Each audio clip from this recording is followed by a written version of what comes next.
Hi guys, welcome to my YouTube channel and this is I hope आप सब अच्छे होंगे।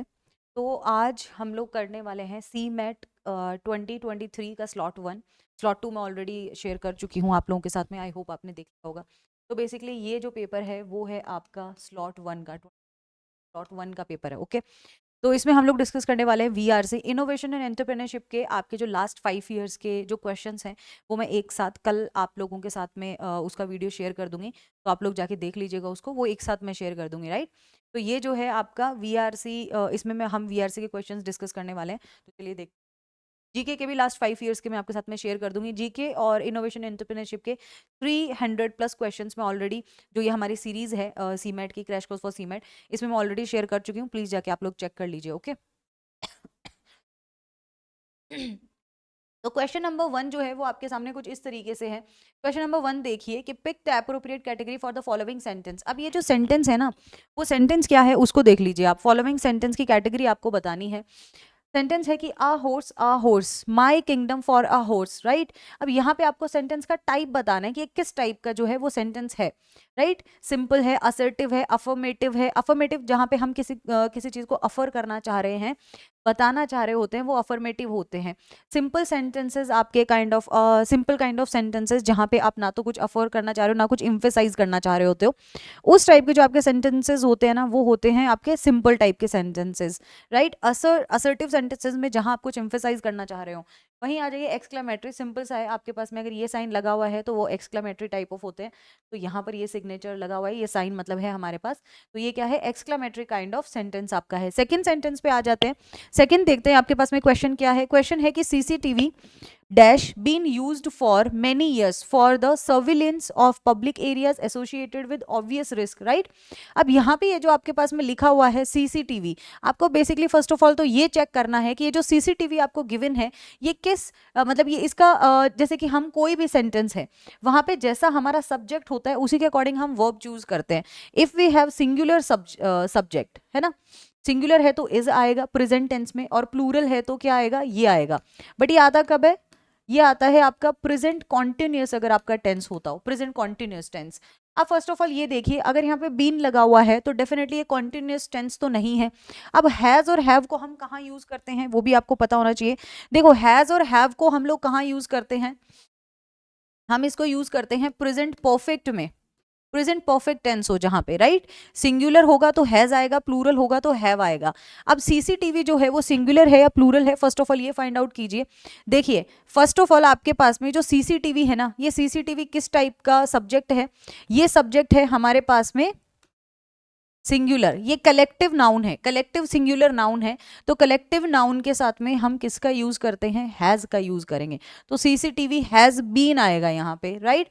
नेक्स्ट क्वेश्चन पे आ जाइए। नेक्स्ट क्वेश्चन क्या है, वीडियो को लाइक जरूर कर दीजिएगा एंड चैनल को सब्सक्राइब कर लें, सो डेट बाकी के भी जो अपकमिंग आपके पास में क्वेश्चंस हैं, वीडियोस हैं, वो आते रहेंगे टाइमली। ओके, तो चलिए इसमें देखते हैं अब यहाँ पे क्या प्रॉब्लम है, आपको टेक्निकली बताना क्या है। क्वेश्चन देखो, आपको आइडेंटिफाई करना है डायरेक्ट स्पीच की। यहाँ पे एक सेंटेंस पहले तो आपको दिया हुआ है इनडायरेक्ट स्पीच में। अब इनडायरेक्ट स्पीच में सेंटेंस को देखो, he greeted me and asked where I was going.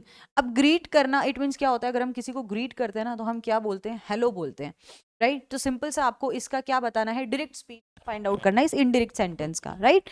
तो वो हम करते हैं। चलिए, अब यहाँ पे क्या करना है हमें कि आप फर्स्ट ऑफ ऑल तो यहाँ पे देखो लास्ट में क्या है कि उसने मुझसे पूछा है, आस्क्ड है ना, वेयर आई वॉज गोइंग। पूछा है तो डेफिनेटली डायरेक्ट स्पीच में क्या आया होगा, क्वेश्चन मार्क आया होगा। क्योंकि जब हम डायरेक्ट से इनडायरेक्ट में जाते हैं, मैंने डायरेक्ट इनडायरेक्ट का ऑलरेडी आपको कराया हुआ है, तो वो रूल्स आप लोग जाके एक बार चेक कर लीजिएगा। तो डायरेक्ट इनडायरेक्ट में होता क्या है, जब हम जाते हैं इसमें तो ये क्वेश्चन मार्क जो है ना, ये क्वेश्चन मार्क ये आपका हट जाता है जब इनडायरेक्ट में जाते हैं। तो डेफिनेटली वापस अगर इसमें जा रहे होंगे हम तो क्वेश्चन मार्क आएगा। जहां नहीं है, थर्ड में नहीं है क्वेश्चन मार्क, रिमूव कर दीजिए, ये तो आंसर नहीं हो सकता। अब आ जाइए आप बाकियों में देखिए, आप अगर जाते हैं तब इसमें 2 ऑप्शंस हैं आपके पास में, 3 ऑप्शंस। फर्स्ट कह रहा है ही आस्क्ड और ही सेड।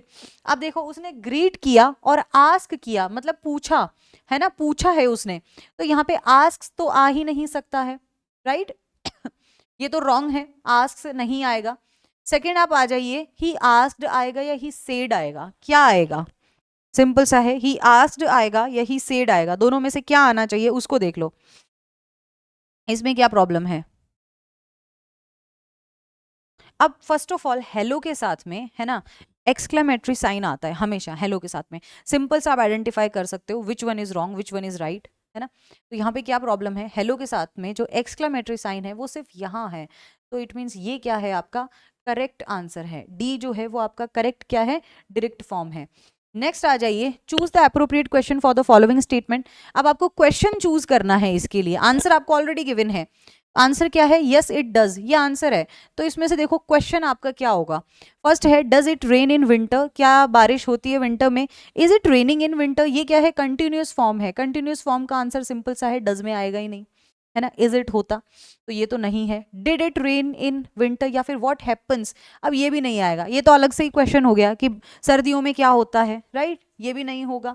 अब आपको ए और सी में से चूज करना है which one is appropriate answer, और कौन सा अप्रोप्रिएट आंसर है और क्यों है वो आपको देखना है, राइट, क्या होगा। अब यहाँ पे सिंपल सा आप ये देखो कि ये जो आपका सेंटेंस है ना, वो क्या है, एक जनरल हम ऑक्यूरेंस बोल सकते हैं, जनरली पूछा जा रहा है कि भैया क्या बारिश होती है ना, क्या सर्दियों में बारिश होती है, तो सिंपल सा है यार, डिड का आंसर है ना, डिड ये पास्ट टेंस में यूज किया जा रहा है, तो क्यों होगा, राइट, कि does it rain in winter, yes it does, तो इसका आंसर इसी में, जिस वर्ब में क्वेश्चन पूछा गया है उसी में तो हम आंसर करते हैं, तो आंसर क्या आ जाएगा, सिंपल सा ए आ जाएगा, कोई दिक्कत ही नहीं है यहाँ पर। तो नेक्स्ट आ जाइए, a person who does not eat any animal product, ये है आपका वन वर्ड सब्सटीट्यूशन, ये आपका क्या है वन वर्ड। देखो पीछे जो क्वेश्चन आए थे ना आपका, फर्स्ट क्वेश्चन सिंपल सा, ये किसका है आपका डायरेक्ट इनडायरेक्ट स्पीच का है। नेक्स्ट अगर आप आते हैं, ये आपका क्या है, ये है आपका वर्ब टेंस क्वेश्चन, जो कि मैंने ऑलरेडी आपको इंपॉर्टेंट कौन कौन से टॉपिक्स हैं बताया हुआ है। यहाँ पे भी आपका क्या है, वर्ब टेंस क्वेश्चन है। नेक्स्ट अगर आप जाते हैं तो ये क्या है, आपका वन वर्ड सब्सटीट्यूशन है। तो वन वर्ड सब्सटीट्यूशन में बताइए आपको कि ऐसा कोई भी व्यक्ति जो किसी एनिमल प्रोडक्ट को खाता ही नहीं है उसे हम क्या बोलते हैं, जो किसी एनिमल प्रोडक्ट को नहीं खाता है उसको हम क्या कहते हैं, उस व्यक्ति को। सिंपल है, ये तो आजकल बहुत ट्रेंड में भी है, हम सबको पता है कि उसको क्या कहते हैं, हम उसे कहते हैं वीगन, राइट। नेक्स्ट क्वेश्चन पे आ जाइए। नेक्स्ट आपके पास में सिंपल सा क्वेश्चन है, प्रेपोजिशन बेस्ड क्वेश्चन है कि Ghana is a sea port in gulf at Guinea. अब आपको बताना है करेक्ट करेक्ट कौन सा है इनमें से, बाकी सब सेम है, डिफरेंस बस आपको यहीं दिखेंगे, डिफरेंस बस यही है, राइट। घाना इज द, अब पहली बात तो डी को देख के रिमूव कर दो, यहाँ पे द आर्टिकल अननेसेसरी यूज किया है जिसकी नीड नहीं है हमें। बाकी के ऑप्शंस देखो, ये है आपका प्रेपोजिशन क्वेश्चन, प्रेपोजिशन ऑलरेडी मैं आपको करा चुकी हूँ डिटेल में, तो ये प्रेपोजिशन बेस्ड है। अब यू शुड नो कि किस प्रेपोजिशन का कहाँ पे क्या यूज होता है, बस आपको इतना पता होना चाहिए, राइट। अगर आपको इतना पता है तो डेफिनेटली आप कर लेंगे, है ना। तो देखिए क्या प्रॉब्लम है इसमें।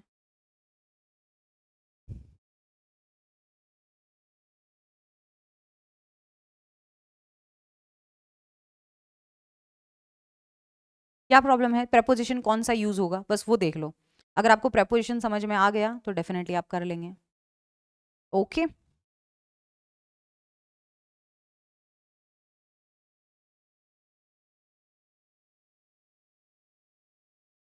अब देखो यहाँ पे कौन सा प्रेपोजिशन आएगा, अप्रोप्रिएट कौन सा प्रेपोजिशन है आपका। एट का यूज कब करते हैं, किसी भी स्पेसिफिक स्पेसिफिक प्लेस के लिए, जैसे कि आप किसी स्पेसिफिक काम पर हो, एट वर्क हो, एट होम हो, उस सेंस में हम यूज करते हैं, तो इसका यूज तो नहीं होगा यहाँ पर। नेक्स्ट आ जाइए ऑन या इन। इन मीन्स क्या होता है, किसी आप क्लोज एरिया में हो, स्टेबल किसी क्लोज एरिया के अंदर हो और स्टेबल हो एक जगह पे, तो आप इनका यूज करते हो, तो इनका यूज भी नहीं होगा। टेक्निकली यहाँ पे यूज किसका होगा, ऑन का होगा, ऑन गल्फ ऑफ गेनुआ, राइट। कि Ghana is a sea port है जो कि कहाँ पे है, गल्फ पर है यहाँ। नेक्स्ट आ जाइए, नेक्स्ट आपके पास में ये क्या है, पैराजम्बल है। पैराजम्बल भी हम लोग ऑलरेडी कर चुके हैं, तो देखिए आप पैराजम्बल को भी, इस क्वेश्चन को सीक्वेंस देखिए। First of all you should know कि इसका ओपनिंग सेंटेंस जो है ना वो क्या होगा, अगर आपको ओपनिंग समझ में आ गया तो डेफिनेटली आप लोग जो है इसको कर लेंगे। अब टेक्निकली इसका ओपनिंग क्या है, ओपनिंग देखिए जो इंट्रोड्यूस कर रहा हो। ओपनिंग सेंटेंस कौन सा होता है? 3 things you should know. First thing यहाँ पे क्या है आपको पैराजंबल करने के लिए? फर्स्ट थिंग है कि आपको फाइंड आउट करना है इंट्रोडक्शन ऑफ द पैराग्राफ, क्योंकि ये है तो एक पैराग्राफ है जो आपको ब्रेक करके दिया and you have to arrange, right. अब पैराग्राफ में होता क्या है? सबसे पहले टॉपिक को इंट्रोड्यूस करते हैं, देन उसको एक्सप्लेन करते हैं, देन उसका कंक्लूजन फाइंड आउट करते हैं, राइट। तो फर्स्ट क्या है यहाँ पे? इंट्रोडक्शन होना चाहिए। Second thing should be explanation, तो सेकंड थिंग क्या है? वो एक्सप्लेन कर रहा हो उसको। And the last thing is कि कंक्लूजन बता रहा है, रिजल्ट बता रहा हो। इन 3 थिंग्स पे आपको फोकस करना है। फर्स्ट इंट्रोडक्शन फाइंड आउट करना है। इंट्रोडक्शन सेंटेंस आपके टॉपिक को इंट्रोड्यूस करेगा और इंडिपेंडेंट होगा, पीछे किसी से डिपेंडेंट नहीं होगा। तो चलिए देखते हैं। यहाँ पे कहा है कि a cat does not seem, ये नहीं है ओपनिंग क्योंकि ये किसी से कनेक्टेड है। A dog will follow, topic क्या है? कैट के बारे में है, तो ये तो आएगा ही नहीं opening. It thinks most of its own, अब ये इट्स किसके बारे में बात हो रही है पता नहीं, तो ओपनिंग क्या बचा हमारे पास में? सी। ओपनिंग तो यही है कि there is some truth in common saying that while clocks become attached to persons, clocks जो हैं वो क्या होते हैं? लोगों से अटैच होते हैं, पर्सन से, इंडिविजुअल से। जबकि कैट्स जो हैं वो जनरली किससे अटैच होती हैं? प्लेसेस से अटैच होती हैं। और उसी को आगे एक्सप्लेन किया गया है। तो ओपनिंग शुड बी सी। अब जो सी से ओपनिंग नहीं है रिमूव कर दो सॉरी। अब देख लो, अगर इसके बाद में बी है तो answer would be C, and अगर इसके बाद डी है तो आंसर वुड बी डी। तो सी के बाद में देखिए क्या आएगा। सी के बाद में ये बोल रहा है कि कुछ लोग बोलते हैं कि क्लॉक्स तो अटैच होते हैं पर्सन से, जबकि कैट्स जनरली किससे अटैच होती हैं? प्लेसेस से अटैच होती हैं। नेक्स्ट है a dog will follow his master anywhere but cat keeps houses, क्योंकि ये जहाँ प्लेसेस की बात हो रही है ना, इन प्लेसेस से अटैच होती हैं, उसको यहाँ एक्सप्लेन किया जा रहा है बी में। कैसे? देखो, a dog will follow his master anywhere but a cat keeps to the house it is used, कि वो यूज टू हो जाती हैं उसके लिए। And even when the house changes hands, जब हाउस कोई बदलता है ना, कोई घर चेंज करता है, तो the cat will remain there, cat वहीं रहती है फिर भी, so long as it is kindly treated by new owners, right. तो ये क्या है? सेकेंड टर्म है। तो आंसर क्या आ गया हमारा? ये आ गया। बट स्टिल हम इसको देख लेते हैं आगे कि a cat does not seem to be capable of the personal devotion of shown by, जैसे कि एक डेवोशन दिखता है ना जो डॉग का, कि वो अपने मालिक के लिए वफादार होता है, वैसे कैट्स प्लेसेस के लिए वफादार होती हैं, right. It thinks most of its own comforts, and इसका रीजन बताया है अब आपको, कंक्लूजन है। And it's love is only cupboard love होता है कैट्स का, राइट। तो ये क्या है हमारा? Fourth part. तो answer would be C. Next question पे चलते हैं। पिक द एप्रोप्रिएट ऑप्शन आपको चूज करना है। एक एक्सप्रेशन है आपके पास में, he is labouring under the delusion of a serious nature. ये क्या सजेस्ट करता है? Under the delusion of serious nature. इससे हम क्या समझते हैं कि ही इज मेंटली अनफिट? नहीं, बट फिर भी काम कर रहा है। ही इज इन डिलाइरियम, और he is committing a mistake, और ही इज सीरियसली इल। देखो, अगर आप अंडर द डिल्यूजन हो तो डेफिनेटली आप क्या कर रहे होंगे? Committing mistake, right. इस अगर किसी भी टाइप का किसी को कोई डाउट हो तो यू कैन आस्क मी, आप मुझे कमेंट करके पूछ सकते हैं, राइट। कोई प्रॉब्लम नहीं है उसमें। अब under the delusion serious nature, इससे क्या पता चलता है कि एक ऐसा पर्सन है ना जो एक्सपीरियंस कर रहा है कि स्ट्रॉन्ग बिलीफ या फिर एक मिसकॉन्सेप्शन, राइट। तो इससे हम क्या अंडरस्टैंड कर सकते हैं? इससे हमारा आंसर क्या आएगा कि वो क्या कर सकता है फिर ऐसा व्यक्ति? Definitely he committing a mistake. तो answer would be C. Next पे आ जाइए। ओके, ये आपका है कंजक्शन क्वेश्चन। ये कंजक्शन बेस्ड क्वेश्चन है, राइट। तो कंजक्शन देखो, Radha is as cleverer as Sudha. अब यहाँ पे आपको ना करेक्ट फॉर्म डिसाइड करना है। अब देखो, प्रॉब्लम यहाँ पे क्या है? यहाँ पे कंजक्शन है एज एंड देन एज। देखो, एज के बीच में जो भी वर्ड आता है ना, जो भी वर्ड, वो कैसा होता है? नॉर्मल वर्ड आता है या सिंपल वर्ड आता है? Simple word. अब यहाँ पे कंपैरिजन किया जा रहा है राधा का और सुधा का। अगर आप किसी का कंपैरिजन करते हो, अगर आप किसी को कंपेयर कर रहे हो, कंपैरेटिव डिग्री में क्या होता है?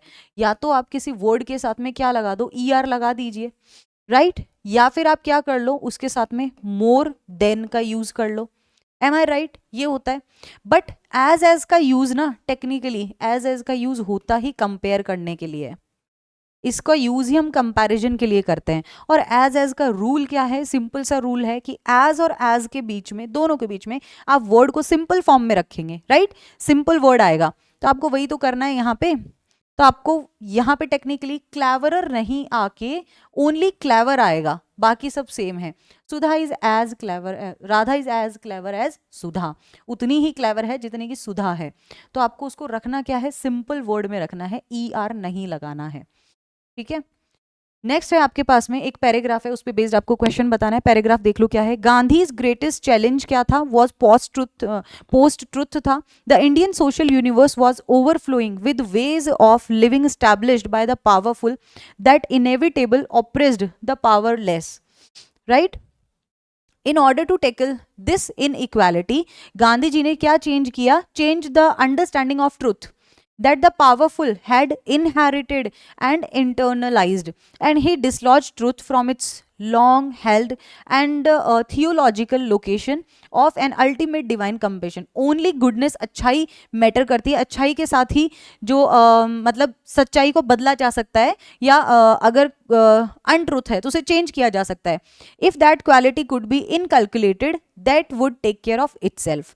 अब यहाँ पे आपके पास भी ये स्टेटमेंट और आपको रीजनिंग बताना है, तो असर्शन रीजनिंग जिसको हम बोलते हैं, तो ये असर्शन है, इट मीन्स ये भी एक स्टेटमेंट है और ये भी एक स्टेटमेंट है। अब आपको बताना क्या है, फर्स्ट टास्क आपका क्या है इस टाइप के क्वेश्चन में, आपको ये देखना है कि असर्शन जो है क्या वो ट्रू है, और जो रीजनिंग जो है क्या वो भी ट्रू है। पहले तो दोनों को फाइंड आउट करना है क्या दोनों ट्रू हैं, अगर वो ट्रू है तो ठीक है। उसके बाद में आपको ये बताना है कि क्या इसमें असर्शन में जो भी घटना हुई है, जो भी इंसिडेंट हुआ है, क्या उसका रीजन ये आर है, या फिर ऐसा भी हो सकता है कि दोनों करेक्ट हैं, करेक्ट तो दोनों हैं, बट ए में जो घटना हुई है, जो इंसिडेंट हुआ है या जो भी बात हो रही है, उसका रीजन ये नहीं है। ये आपको चेक करना है, राइट। तो आप इनको चूज करेंगे, अगर आपको लगता है कि दोनों करेक्ट हैं बट ए में जो दिया है उसका रीजन आर है, तो आप ये चूज करो। अगर ए का रीजन आर नहीं है, करेक्ट तो है दोनों बट आर नहीं है उसका रीजन, तो ये चूज करो। आपको लगता है कि ये ए करेक्ट है बट आर करेक्ट नहीं है, तो ये चूज करो, सी ऑप्शन। आपको लगता है कि ए इनकरेक्ट है और आर करेक्ट है, तो आप ये चूज करो, ठीक है। तो चलिए देखते हैं असर्शन क्या है कि Gandhi in his experiment with truth dislodged truth as all ultimate divine revolution, right. क्या ऐसा गिवन था हमको, क्या ये ट्रू है, पहले तो ये बताओ। According to the passage definitely ये ट्रू है, राइट। हम पैसेज के अकॉर्डिंग कह सकते हैं कि ये क्या है, ट्रू है ना। तो इसमें कोई प्रॉब्लम नहीं है, ओके। अब आर को देखो, क्योंकि ऐसा हमें गिवन है ऑलरेडी, जो ए में बोल रहे हैं ना वो तो हमें एग्जैक्टली गिवन है, राइट। बट जो आर में बोल रहा है क्या वो करेक्ट है, देखो तो ए तो ट्रू हो गया। अब देखो, he holds that truth can be substituted with goodness, substituted, truth को सब्सटीट्यूट किया जा सकता है अच्छाई के साथ में, and people can manage without truth, और लोग जो हैं वो विदाउट ट्रुथ मैनेज कर सकते हैं, नहीं कर सकते ना। स्टेटमेंट हमारा पैराग्राफ तो यही कह रहा था कि विदाउट ट्रुथ मैनेज नहीं कर सकते। इट मीन्स आर जो है वो रॉन्ग है, करेक्ट नहीं बोल रहा। तो आंसर क्या आएगा, सी आएगा कि ए तो करेक्ट है बट आर जो है वो क्या है, नॉट करेक्ट है, करेक्ट ही नहीं है।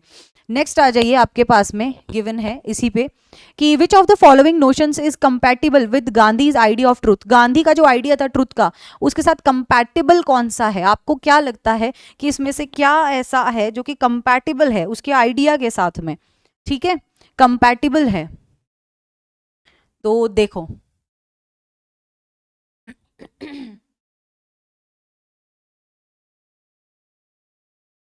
ओके अब यहाँ पे आपका ए बोल रहा है कि ट्रुथ इज इनहेरिटेड है एंड इंटरनलाइज्ड है। ये तो एग्जैक्टली आपको गिवन है, इसको हम कंपैटिबल नहीं कह सकते। Truth is ultimate divine of revolution है, ये भी हम अल्टीमेट डिवाइन ऑफ रेवोल्यूशन है, ये कंपैटिबल कहीं से भी नहीं है।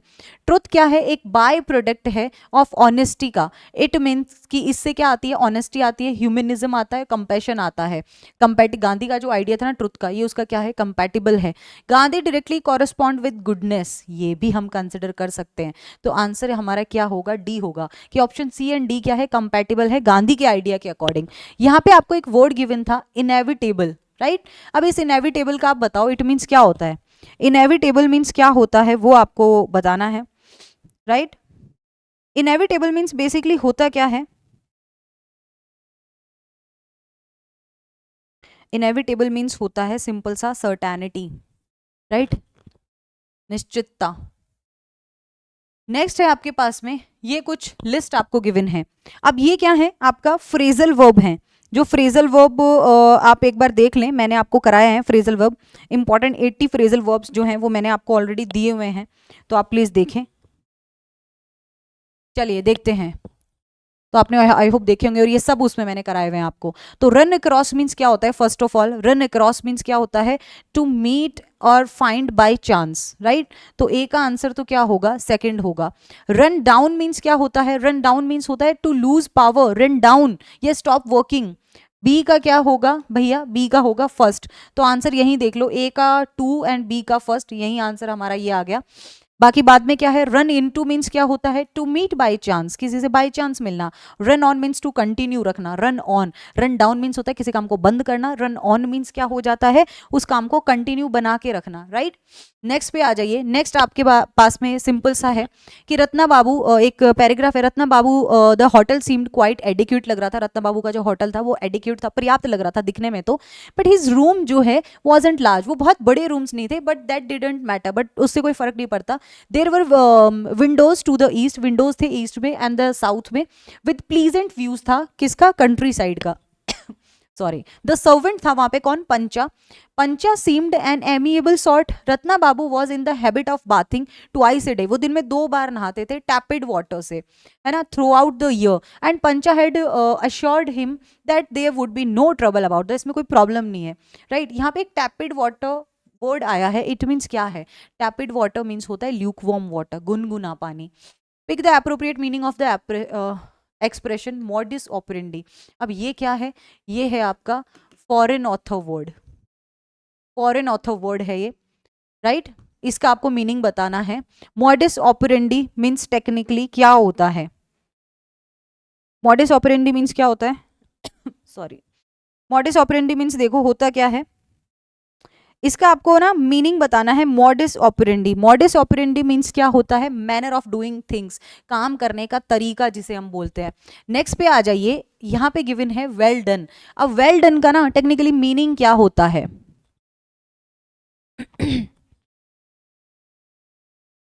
वेल डन मीन्स क्या होता है, इसका आप बताएंगे? देखो, वेल डन मीन्स क्या है? दैट वॉज वेल डन, इसका मीनिंग, इसके एक से ज्यादा मीनिंग भी हो सकते हैं यहाँ पे, ठीक है, क्योंकि मीन्स पूछे हैं आपसे, मीन नहीं। दैट वॉज वेल डन, ठीक है। That would have done well, हुआ होता, पता नहीं भाई, ये नहीं होगा। यू हैव डन वेल, ये भी होता है इसका मीनिंग। एंड यू विल, तुम करोगे अच्छा, ये वेल डन नहीं होता इसका मीनिंग, है ना। तो टेक्निकली आंसर क्या आया? A N C. A N C कहाँ है? बी में। तो ये आ गया हमारा आंसर। नेक्स्ट पे देख लो, एंटोनिम बताना है आपको एड्रॉइड, और ये एंटोनिम सिनोनिम के तो मैं आपको बहुत सारे वो दे चुकी हूँ, पीडीएफ ऑलरेडी शेयर कर चुकी हूँ टेलीग्राम इंग्लिश बाय सुमन शेखावत पे, जाके प्लीज चेक कर लें। फर्स्ट ऑफ ऑल तो एड्रॉइड का मीनिंग देख लो क्या होता है? स्किलफुल होता है, एड्रॉइड मीन्स स्किलफुल होना। अब आपको बताना है इसका एंटोनिम, तो स्किलफुल होना, स्किल्ड होना, एक्सपर्ट होना, ये सब तो इसके क्या हैं? ये तो सिनोनिम्स हो गए। तो एंटोनिम का क्या है? अमेच्योर होना, अमेच्योर होना। अब यहाँ पे आ जाइए, ये आपको फ्रेजेस देखने हैं। अगेन आपके पास में क्या है? फ्रेजल वर्ब्स हैं, तो इनको आप देख के बताएंगे कि भैया इन फ्रेजल वर्ब का जो मीनिंग है या जो आंसर है वो क्या है। अब फ्रेजल वर्ब आपके पास में देखिए क्या है? He succeed dash, he succeed dash by dint of होगा, यहाँ पे क्या होगा? He succeed by dint of, है ना। ही सक्सीड किसके द्वारा? किसके द्वारा? By perseverance and sheer hard work के द्वारा उसे सक्सेस मिली। तो ए का आंसर क्या है? फोर्थ है। ए का फोर्थ सिर्फ इसमें है, तो हमारा आंसर क्या आ गया भाई? डी आ गया। नेक्स्ट फिर भी आप देख लीजिए, he died fighting, he died fighting in behalf of, right. तो ए का क्या होगा कि अपने कंट्री के बिहाफ में, है ना, लड़ते हुए वो उसकी मृत्यु हो गई। He persevered dash difficulties, he persevered in spite of, difficulties के होने के बावजूद भी। He accepted the car dash his claim, जो कि इतना इतना इसके उसने प्राप्त किया, ठीक है, इसके साथ। तो ये हो गया आंसर। नेक्स्ट आ जाइए, पिक सिनोनिम। श्रिंक का आपको, शेक का, नॉट श्रिंक, सॉरी, शेक का आपको सिनोनिम बताना है। तो इसका सिनोनिम क्या होता है प्लीज देखें, आपको बताना है फर्स्ट ऑफ ऑल इसका सिनोनिम शेक का। शेक मीन्स होता क्या है? अवॉइड करना या नेग्लेक्ट करना, है ना, अवॉइड करना या नेग्लेक्ट करना होता है। तो अब आप बता दें इसका सिनोनिम क्या होगा, इनमें से एक ऑप्शन तो है नहीं। तो शेक मीन्स क्या हो जाएगा? शेक मीन्स अवॉइड करना, है ना। और या फिर आप बोल सकते हो स्कैप करना भी सेम ही है, अवॉइड करना, स्कैप करना, या फिर आप बोल सकते हो इवैड करना। अपोज करना तो कॉन्ट्राडिक्ट करना हो गया, ये तो क्या हो जाता है, कॉन्ट्राडिक्ट हो जाता है। तो कॉन्ट्राडिक्ट तो नहीं हो सकता, तो ए बी सी तीनों ऑप्शंस कहाँ गिवन है हमें, सी में। तो हमारा आंसर आ गया ये। अब इसको देख लीजिए। क्वेश्चन आपके पास में कुछ ऐसे है, पोइट्री इज लैंग्वेज है of imagination and the passion का, it relates to the weather sorry whatever gives immediate pleasure and pain to the human mind. ये रिलेट किससे करता है, बेसिकली कि ह्यूमन माइंड को इमीडिएट या तो प्लेजर देता है या पेन देता है। It comes home to the bosom and business of man and nothing but what comes home to them in most general and intelligible shape can be subject for poetry. Poetry is the universal language है which the health holds nature and itself, and he who has a contempt for poetry cannot have much respect for himself. ना तो जो contempt करता है poetry को, ना तो उसकी respect होती है अपने लिए, ना ही दूसरों के लिए। Wherever there is a sense of beauty and harmony, right, as in the motion of wave, जैसे कि हम देखते हैं मोशन ऑफ वेव सी में, है ना, जैसे वो ग्रो करती है, और फ्लावर वो क्या है, एक पोइट्री का बर्थ होता है वहां पे। आपको पूछा है कि which of the following expressions duly correspond with the given passage, के साथ में आपको बताना है। अब इसमें से आपको चेक करना है अकॉर्डिंग टू द जो भी आपका ये पैराग्राफ गिवन है, उसके बेसिस पे आपको क्या करना है, चेक करके बताना है, राइट। तो चलिए देखते हैं। Poetry ensures for the immediate pleasure and pain experienced by the creative mind। ये तो हमने देखा ही था, राइट, तो ये तो कॉरेस्पॉन्ड करता है इसके साथ। It revolves around the journal and intelligible feelings of the people, ये भी हमने देखा था यहाँ पे, है ना। तो डेफिनेटली ये भी करेगा, यहाँ पे गिवन था हमें। तो ए तो है, बी भी है, सी को देखो, a contempt for poetry and self respect are mutual compatible. क्या वो म्यूचुअल कंपैटिबल हैं, म्यूचुअली कंपैटिबल के बारे में तो नहीं गिवन था हमें। It unavoidably relates to mankind sense of beauty power and harmony, ये भी हमें गिवन था, तो ये भी रिलेट करता है। सी को छोड़ के बाकी सब करते हैं, तो ए बी डी कहाँ है हमारे पास, इसमें है। तो टेक्निकली हमारा आंसर क्या आ गया, ये आ गया, ठीक है। तो चलिए इसमें इतना ही है, आई होप आपको ये समझ आया होगा। इसका पीडीएफ फॉर्म आपको English by Suman checkout Telegram पे मिल जाएगा, राइट। इसका पीडीएफ फॉर्म जो है वो आपको वहाँ पे दे दूंगी मैं। बाकी अब नेक्स्ट जो आपका वीडियो रहेगा वो आपका रहेगा 22 का। तो यस, स्टे कनेक्टेड एंड आपको एक बार मैं रिविजन थोड़ा कराऊंगी इनोवेशन एंटरप्रेन्योरशिप, और थोड़ा ग्रामर के एरर्स वाले क्वेश्चंस का भी हम प्रैक्टिस करेंगे। तो स्टे कनेक्टेड, टेलीग्राम को आप ज्वाइन कर लीजिए, इंग्लिश बाय सुमन चेकआउट, वहाँ पे सारे आपको इनके पीडीएफ्स भी मिल जाएंगे जो भी मैंने कराया है वहाँ पे। एंड प्लस इस वीडियो को लाइक जरूर कीजिएगा, चैनल को सब्सक्राइब कर लें, and all the very best. मिलती हूँ मैं नेक्स्ट वीडियो में आपसे, तब तक के लिए bye bye, take care and bye, and like जरूर कीजिएगा। Thank you.